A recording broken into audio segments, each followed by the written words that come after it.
तो हम लोग डायरेक्ट फ्रॉम बुक्स की सीरीज में आज पढ़ने जा रहे हैं क्लास 10th का लाइट चैप्टर एनसीईआरटी की बुक से, और उसमें टॉपिक क्या है? Refraction by spherical lenses. इस लाइट चैप्टर में हम लोग पढ़ चुके हैं रिफ्रैक्शन बाय स्फेरिकल मिरर्स और रिफ्रैक्टिव इंडेक्स के बारे में पढ़ चुके हैं। अब हम लोग स्फेरिकल लेंसेज के बारे में पढ़ेंगे कि उसमें रिफ्रैक्शन कैसे होता है, उसमें क्या पढ़ना है। ये बुक में सबसे पहले डिस्कस क्या किया है कि स्मॉल मैग्नीफाइंग ग्लास जो वॉच मेकर्स यूज करते हैं, क्या आपने उनको देखा है? स्पेक्टिकल्स में जो ग्लास यूज होते हैं, क्या आपने उनको देखा है? They are the examples of lenses. वो आपको प्रैक्टिकल लाइफ के एस्पेक्ट से बता रहा है कि लेंसेज आप प्रैक्टिकल लाइफ में ऑलरेडी देख चुके हैं। ठीक है, कहता है a transparent material bound by two surface of which one or both surface are spherical forms a lens. Lens का बेसिक डिफिनेशन क्या लिखा है? ए ट्रांसपेरेंट मटेरियल, सबसे इंपॉर्टेंट चीज क्या है? Transparent material bound by two surface, at least two surface होना चाहिए, of which one or both surfaces are spherical forms length, जिसमें एक या दोनों सरफेस जो है क्या होना चाहिए? कर्व, स्फेरिकल होना चाहिए। ठीक है ना? वन या दोनों सरफेस। इसका मीनिंग क्या हुआ? This means that a lens is bound by at least one spherical surface. इसका मीनिंग क्या हो गया? This means lens is bound by at least one spherical, उसका जो एक सरफेस है वो स्फेरिकल होगा। एक सरफेस कम से कम स्फेरिकल होना चाहिए। लेंस का बेसिक डिफिनेशन फिर से ध्यान से देखिए। ए transparent material bound by two surface of which one or both surfaces are spherical. कम से कम एक तो होगा ही होगा। हाँ, दूसरा सरफेस स्ट्रेट भी हो सकता है। इसका क्या कहने का मतलब है? एक स्फेरिकल होगा, दूसरा स्ट्रेट भी हो सकता है। ठीक है, लेकिन कम से कम एक सरफेस को स्फेरिकल होना जरूरी है, तभी वो लेंस होगा। दोनों सरफेस को स्ट्रेट ला के रख दोगे तो I will not treat it as lens. Lens के लिए minimum one surface bound by two surface of which at least one surface should be spherical.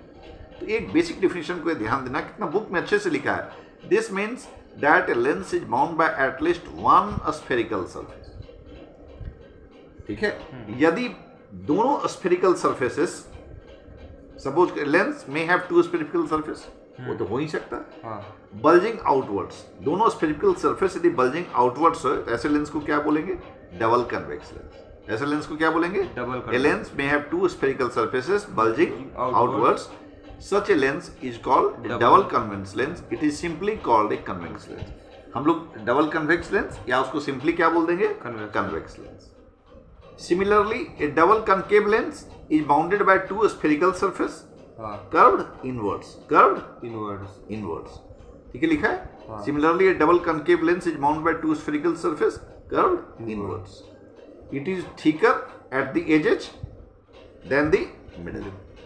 Such lens diverge light rays, ये क्या करती है? रेज को डाइवर्ज, मतलब रिफ्रैक्ट इधर हुआ और ऐसा लगता है कि यहाँ से डाइवर्ज हो रहा है। ठीक है, ये आगे भी पढ़ोगे। ठीक है, इन लेंसेज को हम डाइवर्जिंग लेंसेज भी बोलते हैं। क्या बोलते हैं? Diverging lenses. और इनको क्या बोलेंगे? ये क्या करता है? कन्वर्ज रेज को करता है। ये रेज को क्या करता है? कन्वर्ज करता है। तो इन लेंसेज को क्या हम बोलेंगे? Converging lenses.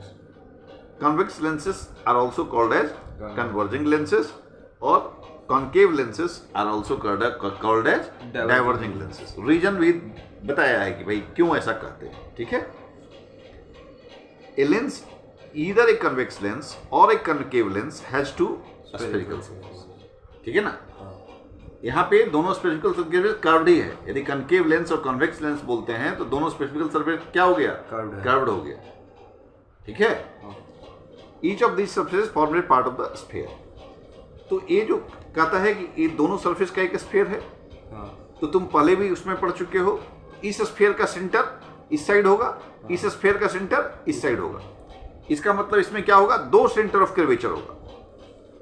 भाई इस स्फीयर का सेंटर ऑफ कर्वेचर इधर होगा, इस स्फीयर का सेंटर ऑफ कर्वेचर मतलब ये जो लेंस का ये वाला पार्ट जिस स्फीयर का पार्ट है, वो उसका सेंटर ऑफ कर्वेचर। दो स्फीयर मिलके एक लेंस बना रहा है।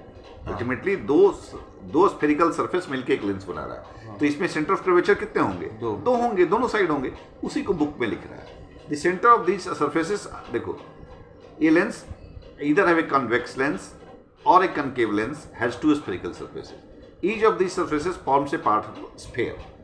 Each of these surfaces forms a part of a sphere. The center of these spheres are called center of curvature, जो पहले भी पढ़ चुके हो.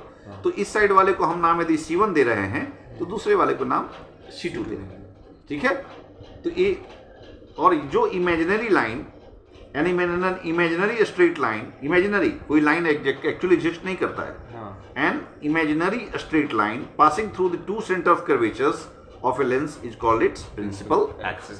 तो लेंस के केस में प्रिंसिपल एक्सिस का डिफिनेशन लगभग वही है जो स्फेरिकल मिरर्स के केस में था. ठीक है ना. यहाँ केवल कह रहा है कि दोनों C1 एंड C2 से जो लाइन क्रॉस करेगी उसको बोलेंगे प्रिंसिपल एक्सिस. ठीक है. The centre point of lens is its, और सेंटर पॉइंट ऑफ लेंस को क्या बोल देंगे? Optical centre. ठीक है. हाँ. It is usually represented by letter O. कहता है ray of light through the optical centre of lens passes without suffering any deviation. तुम यहाँ देख रहे होगे कि ये रे ऑफ लाइट जो ऑप्टिकल सेंटर से होके पास किया है वो कोई भी डेविएशन उसमें अंदर नहीं हो रहा है. तो दिस इज वेरी इंपॉर्टेंट. ए रे of light through the optical centre of lens passes without suffering any deviation. The effective diameter of the, इसमें फिर से वही कहा, the effective diameter of the circular outline of the spherical surfaces is called aperture. यहाँ पर aperture क्या होगा? mn. हम लोग पहले भी पढ़ चुके हैं कि जो भी केस हम पढ़ रहे हैं उसमें mn जो होगा वो सेंटर ऑफ कर्वेचर से, ठीक है ना, रेडियस ऑफ कर्वेचर से काफी छोटा होगा. सेम चीज को रिपीट कर रहे हैं. The effective diameter of the circular outline of the spherical lens is called it aperture. We shall confine our discussion in this chapter to such lenses whose aperture is much less than its radius of curvature. Aperture is much less than its radius of curvature. इससे क्या फायदा होता था? हाँ, हम लोग R equal to 2f हो जाता था. अच्छा हाँ, R equal to 2f. Radius of curvature जो होगा that will be equal to 2 times of focal length, जो हम लोग स्फेरिकल मिरर में पढ़े थे. ये उसी के लिए वैलिड है जब अपर्चर का साइज, जब ये mn जो होगा वो रेडियस ऑफ कर्वेचर से काफी छोटा होगा. ठीक है. ये सेम चीज बोल रहा है कि जो प्रिजम्पशन आप स्फेरिकल मिरर्स में लिए थे सेम प्रिजम्पशन आपको स्फेरिकल, इन चैप्टर्स में हम अपना डिस्कशन उन्हीं मिरर्स के साथ कन्फाइन कर रहे हैं, उन्हीं लेंसेज के साथ कन्फाइन कर रहे हैं. ठीक है. इसी तरीके से देखो हम लोग ये जो डायग्राम दिखाया 9.12A और 9.12B, इसको 9.12A और 9.12B को डिस्कस किया है. ये बताया है कि भाई रे यदि पैरेलल आ रही हैं तो ये कन्वर्ज होती हुई यहाँ पे कन्वर्ज हो रही हैं. कहाँ पे? फोकस पे. और ये जो रे पैरेलल आ रही हैं ये क्या हो रहा है? डाइवर्ज होती हुई प्रतीत हो रही हैं F2 से. ठीक है ना. द पॉइंट ऑन द, देखो जहाँ पे एक कन्वर्ज होती है प्रतीत होती है उनको क्या बोलते हैं? Principal focus of the lens. अब प्रिंसिपल फोकस भी दो होगा. यदि रे इधर से आ रही है तो प्रिंसिपल फोकस इधर से होगा. यदि रे इधर से आ रही है तो प्रिंसिपल फोकस इधर होगा. मतलब लेंसेस में दो सेंटर ऑफ कर्वेचर होगा, दो प्रिंसिपल फोकस होगा. यही बात को यहाँ पे कह रहा है. ठीक है. तो इस यहाँ पर जहाँ से डाइवर्ज होती प्रतीत होती हैं उनको प्रिंसिपल फोकस बोलते हैं. ये आप खुद से पढ़िए. ठीक है. बुक में बहुत ही क्लियरली लिखा है, इसमें कोई दिक्कत की बात नहीं है. तो ये F1 F2 को जो मैं समझाया कि भाई अपोजिट साइड से डालोगे तो एक भाई इस साइड से दी F2 है. तो इस साइड से डालोगे तो F1 फोकस मिलेगा. इधर से अगर ये पैरेलल होके आएंगे तो F1 पे गिरेगा. तो इसका मीनिंग क्या हुआ कि भाई लेंसेज के केस में दो प्रिंसिपल फोकस होंगे, दो सेंटर ऑफ कर्वेचर होंगे. ठीक है.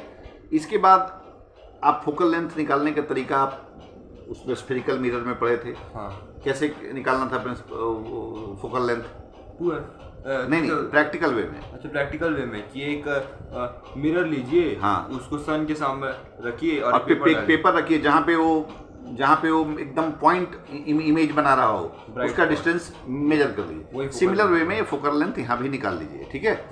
और जैसे वो एक्सपेरिमेंट उसमें किया था 9.12 एक्टिविटी को पढ़िए. सेम एक्टिविटी क्या किया कि भाई एक ये 5 लाइन खींच लिया, 1 2 3 4 5 लाइन खींच लिया. ठीक है. ये बीच में रख दिया लेंस को. यहाँ F1 और ये 2F1, इधर F1 और 2F1.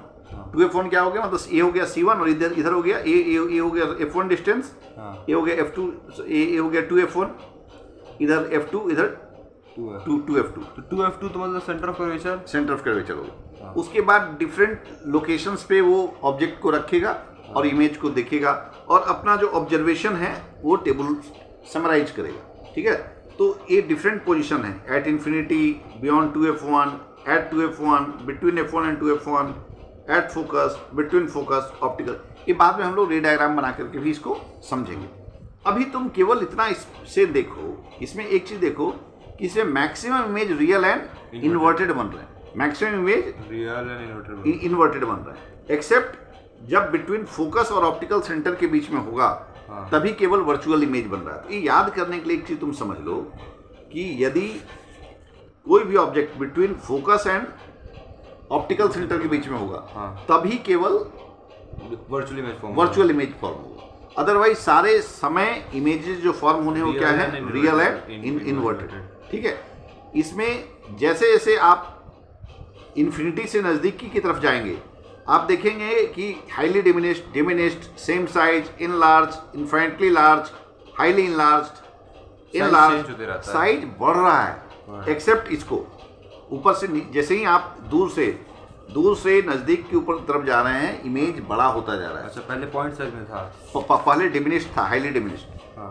ये एक जनरल याद करने के लिए अभी आप समझ लीजिए, ये क्लैरिटी कब आएगी जब आप इमेज फॉर्मेशन आप पढ़ेंगे और उसका रे डायग्राम बनाएंगे। अभी तो क्या कर रहा है, ये जो आपने एक्टिविटी की उस एक्टिविटी के बेसिस पे ये कह रहा है जब एक एक्टिविटी आप करेंगे तो इस तरह का कुछ चार्ट आपका बनेगा, ठीक है। इसी तरीके से आपका जो कनकेव लेंस है उसका दिखाया है कि सारे इमेज वर्चुअल एंड इरेक्ट बनेंगे। इसमें दो ही लोकेशन लिया है, इन्फिनिटी और between infinity and optical centre of lens. मतलब एक इन्फिनिटी पे रखोगे और एक इन्फिनिटी और ऑप्टिकल सेंटर लेंस में लिखोगे, दोनों केसेस में वर्चुअल इरेक्ट बनेंगे और इमेज क्या होगा, हाईली डिमिनिश्ड बनेगा। हाँ, बहुत ही छोटा साइज का बनेगा, पॉइंट साइज का बनेगा। अब तुम इसको देख के बता सकते हो कि भाई जब ये शुरुआत किया था कि वॉच मेकर्स लोग कौन सा लेंस यूज करते हैं, कनकेव या कॉन्वेक्स? वॉच मेकर्स लोग कौन सा लेंस यूज करेंगे टीनी ऑब्जेक्ट्स को देखने के लिए? टीनी ऑब्जेक्ट्स को देखने के लिए कन्वेक्स, क्योंकि इसमें साइज बड़ा होता जाता है, साइज बड़ा होता जाता है, इसलिए तुमको जो आउटर सरफेस उसका मोटा दिखता था। जब तुम देखोगे जो लेंसेज का आउटर सरफेस मोटा दिखता है क्योंकि वो कौन सा लेंस होता है, कन्वेक्स। तो अब तुमको ये भी दिमाग में बैठ जाना चाहिए कि भाई कन्वेक्स लेंस को और देखो तुम उसमें एक और देखते होगे, वो नजदीक से हटा के देखता है देखने के लिए। इसका मतलब जैसे ही नजदीक ले आता है इमेज बड़ा होता है। तो प्रैक्टिकल लाइफ के एग्जांपल्स को भी आपको ध्यान रखना है कि भाई हम प्रैक्टिकल में देखे क्या है, जैसे ही नजदीक से हटाते हैं इमेज बढ़ता जाता है। तो जैसे ही इन्फिनिटी से आप उसके ऑप्टिकल सेंटर की तरफ बढ़ते जाइएगा इमेज का साइज बढ़ता जाएगा। केवल एक चीज देखना है कि हाँ, जब आप फोकल लेंथ से ओ के बीच में आइएगा तो इमेज आपका वर्चुअल बनना शुरू हो जाएगा, वर्चुअल बनेगा, ठीक है ना। तो ये बाद में हम इस एक्टिविटी को पढ़ेंगे। तो आज इतना ही, ओके, थैंक यू।